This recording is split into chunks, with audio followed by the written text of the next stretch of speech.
Bien-aimés dans le Seigneur, les amis des cafés chrétiens pour le percer, vous êtes tous bénis dans le nom de notre Seigneur et Sauveur Jésus-Christ qui permet que nous soyons encore une fois de plus autour de notre tasse de café pour avoir de l'énergie qui nous permettra d'avancer dans notre destinée.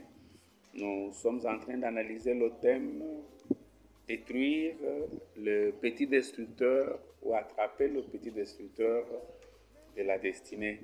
Et nous sommes déjà arrivés au 6e destructeur que nous avons appelé focaliser sur les obstacles. Focaliser sur les obstacles. Bien-aimés dans le Seigneur, la marche de tout enfant de Dieu, c'est comme la marche d'Israël, quand l'Israël sorti de l'Égypte pour aller dans la terre promise. C'est vrai, il y a des promesses de Dieu que Dieu nous a faites. Et sachez les bien-aimés que vous ne pouvez pas atteindre ces promesses si vous n'avez pas franchi les obstacles. Et ce sont les obstacles qui sont nécessaires pour nous. Pourquoi? Parce que les obstacles sont des révélateurs de beaucoup de choses. Les obstacles révèlent la force qui est en nous. Les obstacles révèlent la foi que nous avons en Dieu. Les obstacles révèlent la vraie personnalité. Nous le verrons au fur et à mesure que nous allons parler.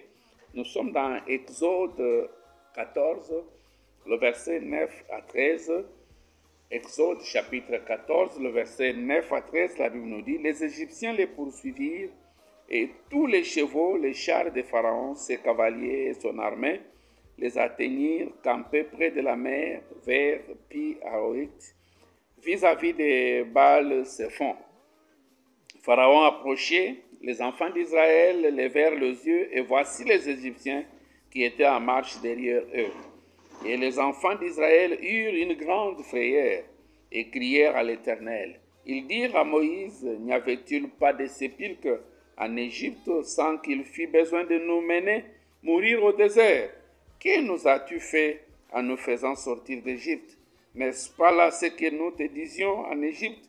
Laisse-nous servir les Égyptiens, car nous aimons mieux servir les Égyptiens que de mourir au désert. Le verset 13, Moïse répondit au peuple, ne craignez rien, restez en place et regardez la délivrance que l'Éternel va vous accorder en ces jours. Car les Égyptiens que vous voyez plutôt aujourd'hui, vous ne le verrez plus jamais. Les Égyptiens que vous voyez, vous ne le verrez plus jamais. Ça, c'était ce qui était derrière eux. Ce qui est derrière nous ne constitue pas l'obstacle, mais ça peut constituer un danger. Devant eux, il y avait la mer Rouge. C'est ça l'obstacle. Et quand quelqu'un focalise sur l'obstacle, il a toujours tendance à regarder en arrière, de regarder où il vient. Voilà ce qui a fait que ces gens retournent pour voir. Parce que s'il n'y avait pas la mer Rouge, ils allaient continuer leur marche. Bien aimé, souvent l'obstacle fait que nous puissions retourner nos regards en arrière. Beaucoup de gens sont redevenus païens. Beaucoup de gens sont retombés dans les anciennes habitudes à cause d'un obstacle qu'ils ont trouvé devant. Ils ont focalisé sur l'obstacle qui était devant. Devant eux, il y avait la mer Rouge. Ils ne pouvaient pas traverser parce que ces gens n'avaient ni pirogue, ni barque. Il n'y avait pas de bateau. Ils étaient à pied avec leurs enfants, leurs bétail.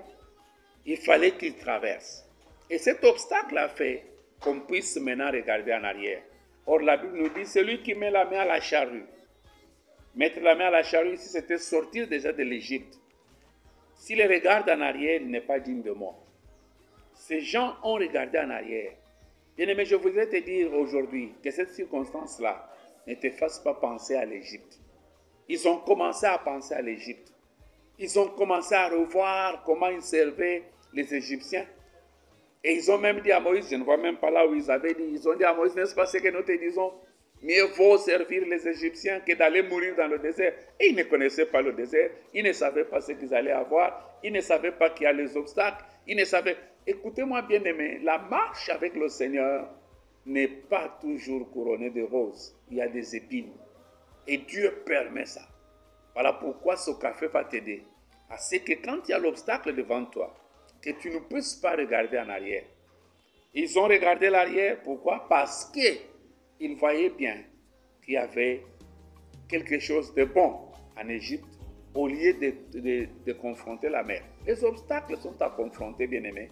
Pourquoi? Parce que les obstacles, comme je l'ai dit au début, révèlent qui tu es. Les obstacles révèlent qu'est-ce que tu as. Et les obstacles révèlent avec qui tu es. Lorsque nous sommes avec Dieu, l'obstacle ou pas, je vais partir. Voilà pourquoi Moïse leur dit au verset 13e. Moïse répondit au peuple, ne craignez rien, restez en place.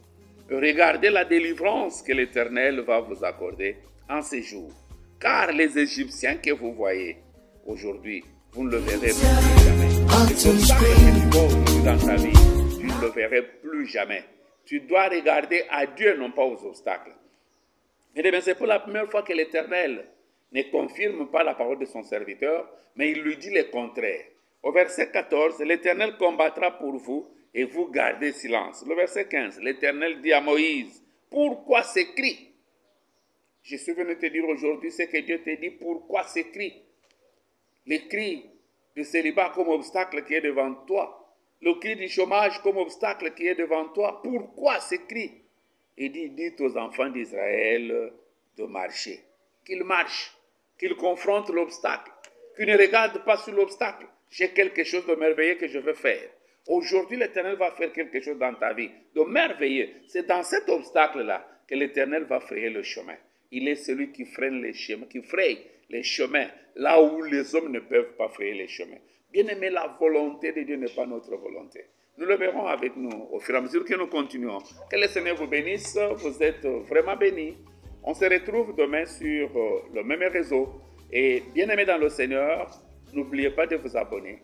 Et surtout, d'appuyer sur la petite main qui fait que c'est beau, c'est bon. Alors de façon que nous puissions savoir qu'effectivement vous aimez votre café et vous le prenez avec joie. Et il y a notre numéro WhatsApp qui est sur votre écran en ce moment. Si vous avez des questions à poser, des suggestions à nous faire ou des observations, vous êtes la bienvenue. Que le Seigneur vous bénisse. On se retrouve demain sur le même réseau.